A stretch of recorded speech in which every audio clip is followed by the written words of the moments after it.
Good Wednesday afternoon. I'm Chief Meteorologist Jesse with a very quick look at your tropics. Let's jump right into it. And here's the very latest on Florence with the 4 o'clock advisory. Winds are now sustained at 120 miles per hour, so it has weakened slightly over the last few hours.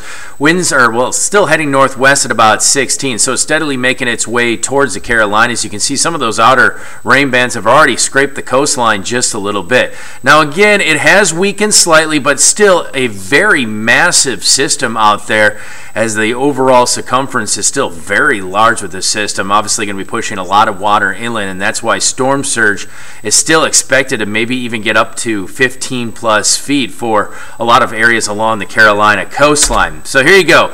Right now, the winds are sustained at 120, maybe some slight strengthening expected over the next 24 hours. By Thursday, those winds could sit up to about 125 miles per hour. By Friday, it is expected to weaken, still remain a major hurricane just before landfall. Looks like it's going to get very close to Wilmington before dropping a little bit further southwest, and then obviously moving into South Carolina as a Category 1 storm. Winds sustained at 80 miles per hour, drifting inland, becoming a tropical storm and depression by the end of the weekend. But notice, even by Monday, a lot of those lines are very close and jam-packed together, indicating that this will be a slow-moving storm, and it does have the potential to drop life-threatening rain. And here you go. Take a look at some of those rain estimates. We're talking greater than 15 inches, and that's just for the next 3 days. That's the bullseye out there. Obviously, the rain total is going to start to add up a little bit further west as that system slowly inches its way towards the Appalachian Mountains. Now, a little bit closer to home, we still are looking at a high chance of development for Invest 95. That's that cluster of thunderstorms marked with the red X.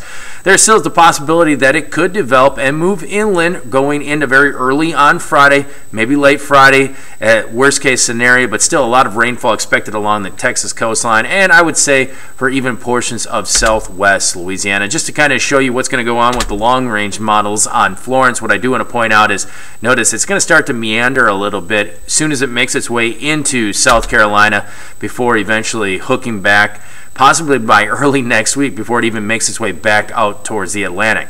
Otherwise, keeping an eye on Isaac, a tropical storm. It is expected to wash out, but again, we'll have to keep a very close eye on it just in case if it redevelops somewhere in the Western Caribbean by the time we move into early next week. Helene, still a hurricane. It's Category 1 with winds sustained at 85 miles per hour, but it is expected to move towards the northeast and well away from the United States, and most likely it's not going to affect too many people out there, just some open waters and a little bit of fish out there. So we're going to continue to monitor the tropics very closely. Obviously, Florence, it is a big concern for a lot of people along the East Coast.